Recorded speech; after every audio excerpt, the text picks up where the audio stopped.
Hello, as you can tell, it's going to be another Doctor Who review. So in this review, I'm no other than reviewing one of my personal and favourite 5th Doctor stories, Resurrection of the Daleks. Now this story was broadcast between the 5th of February to the 15th of February 1984. Quite enjoyable. This is the very first appearance with Terminal as Davros, Peter Davison's only Dalek story with the Daleks, well, apart from the 5 Doctors, but really Peter Davison's Doctor didn't really fought against them. It was mainly the 1st Doctor. And we also have Janet Fielding's really last appearance as Tegan is in this, because she leaves the Doctor at the end of this story. And what can I say about this? Basically, it is an epic Doctor Who story. Now, this is my second favourite Dalek story, completely after Remembrance of the Daleks. So, Resurrection of the Daleks, we have Davros inside a human prison ship. We have Dalek soldiers, like humanoid Dalek robotic Daleks, because the Daleks are losing the war against the Marvellans. We have a lot of stuff going on here, and as you can tell, I am dressed as the 5th Doctor for this review, because I am cosplaying, and mainly the 4th Doctor looks pretty much happy that I'm cosplaying his next incarnation, aren't you, Tom? Yeah.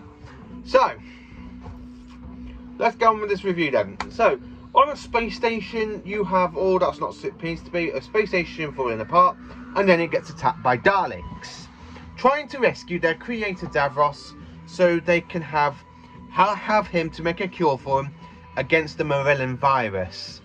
Now, the Morellans were introduced in the previous Dalek story, in Death of the Daleks in season 17. Now, I will get to review that story at some point.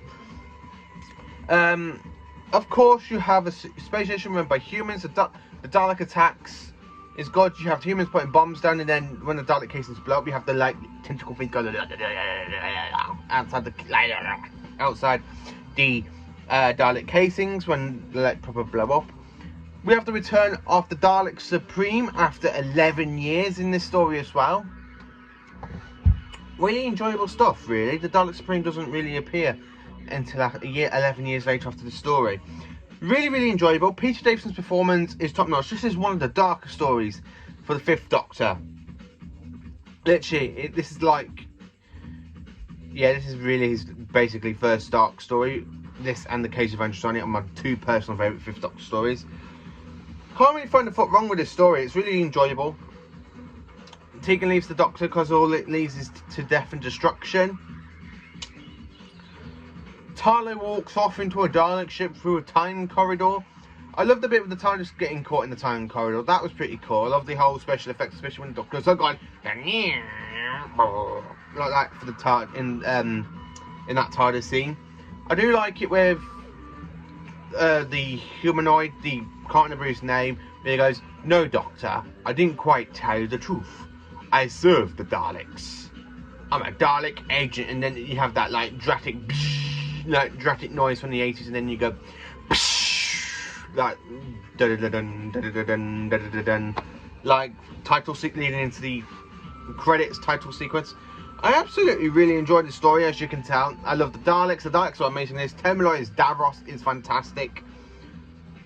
The one that plays Lytton in this story is fantastic. I'm glad that he came back for Colin Baker's story, which I'll be reviewing at some point as well. I absolutely quite enjoy this Dalek story. I can't really find a foot wrong with it. Resurrection of the Daleks is one of my personal favourite stories of the Daleks entirely. Well, to be honest with you, it's my second favourite Dalek story. It's basically up there after Remembrance. As you can tell, I am literally dressed as the 5th Doctor, but without the... it's too hot for me to put the actual shirt on, so I just improvised by putting on the coat, the cricket jumper and the trousers. As you can tell, I absolutely do love cosplaying, and I do love cosplaying the 5th Doctor because he is actually pretty cool and he's a good Doctor. So, and I've actually met Peter Davison in real life as well. But yeah, this Dalek story is basically a 10 out of 10. I can't find nothing wrong with it, really. Set on a space station, you set on Earth in 1984. Oh, and of course the Daleks are trying to make robot versions of the Doctor, Tegan and Tarlo to assassinate the High Council of the Time Lords. So I kind of feel that this is like another act that leads into the Time War later on in the Doctor's life, because where they're trying to like make a copy of him to kill. Now, this ain't the first time the Daleks make a copy of the Doctor. If you think back to the Chase, really enjoyable stuff, absolutely fantastic. I do love Resurrection of the Daleks, as you can really tell. I can't say nothing wrong about it, not like some other ones. Yeah, so what else can I say about this apart from Davros? Well, Terminoy as Davros is really fantastic. Now, Terminoy plays Davros not for this story, but he plays him for the next 3 Dalek stories. I kind of think this like makes a trilogy, really, with Resurrection, Revelation, and then of course Remembrance of the Daleks. I do kind of feel like this should be like treated as a part of a trilogy, but unfortunately it's not, because it's their own separate things. Peter Davison again is top notch as this, when you have the Doctor, when he's literally you can tell he's like full of rage, and he goes, "I'm going to kill Davros. I must. Davros invented the Daleks." I just really enjoyed that, and I actually love Davros where he goes, "Once the Doctor is exterminated, I shall build a new race of Daleks. Together they will be even more deadly, and I, Davros, shall be Da. Which we have Davros on the rampage, and then when he gets caught by the Mirror Devices, he goes, "No, this cannot be. I, not a Dalek. I am Davros, the creator."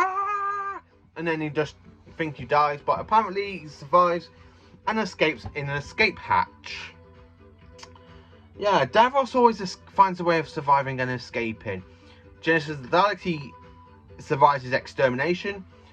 But Destiny of the Daleks, he literally gets put into suspended animation, so he can go to this this space station prison where he ends up in this story. Then you have him on Necros, and then of course you have him on Remembrance of the Daleks leading the Imperial Daleks. So basically Davros does create 3 versions of the Daleks. He creates the Renegades, the Imperials, and of course the Necros Daleks. This story is pretty much epic. I love the whole time corridor thing, the whole Earth sort of, like where it's set, most of it set on the space station, some of it set on the Dalek ship, and then you got a lot of it set on Earth. I actually quite enjoyed that. I like the kind of policemen that you can tell that are under the Daleks' control. The like soldier people, they're okay pretty much, apart from the woman with the glasses who fortunately dies. Yeah, not very good. The action ain't that good in this either. I love that bit where I've got loads of favourite scenes. That one, and then of course that end of cliffhanger. Now this should have been a 2-parter, but for some reason for the DVD release, it was released into 4 parts for some reason, until you get the special edition where you can have the 2 parts together. Well, all 4 parts together, making 45-minute episodes. I actually kind of like it though, where it goes, "What is it? A Dalek. Take cover. Exterminate." And then the Doctor just goes, "Aim for the eye stalk, the dome on top of the dome." And then he pushes it out the window and it blows up. So yeah. And then of course you have the Dalek mutant that attacks that soldier, and you hear the screaming. And then you see the Doctor with a gun. Now, for some reason in New Who, the Doctor is dead against violence and dead against guns. But in Classic Who, basically in this story, he does have a gun. Same with Earthshock, really. And some of Tom Baker and John Pertwee stories, they carry guns. So I don't really understand why in New Who, the Doctor, it's like, oh, I'm going out of character here, I'm grabbing a gun. Where if you watch Classic Who, it's not really out of character, because the Doctor does actually carry a gun in certain episodes. Specifically this one, where he literally carries a gun to try and kill Davros. So yeah, this is my review on the Resurrection of the Daleks, and as you can tell, I really enjoyed this episode. I absolutely love it. My second favourite Peter Davison story after The Case of Andrew Sonny, Earthshock. Well, this one, then it goes to Earthshock. I kind of enjoy those 3 stories because Robert Holmes writes. Because Robert Holmes is a massive, good actually writer for Doctor Who.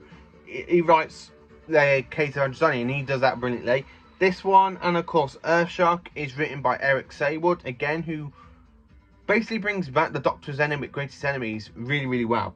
So yeah, Resurrection of the Daleks, 10 out of 10. As you can tell, I own it on the VHS version, the original DVD release, and of course the special edition release. So yeah, Resurrection of the Daleks is pretty good and fantastic. You will obey the Daleks. So thank you for watching this review. I hope you all have a classic day, and I will be on most probably later on or tomorrow now for the next Doctor Who review. I'm watching a lot of Doctor Who's at the moment. Yeah, that's basically about it. So thank you for watching. Please do like, subscribe and share to my channel, and I hope you all have a very good day. Thank you for watching.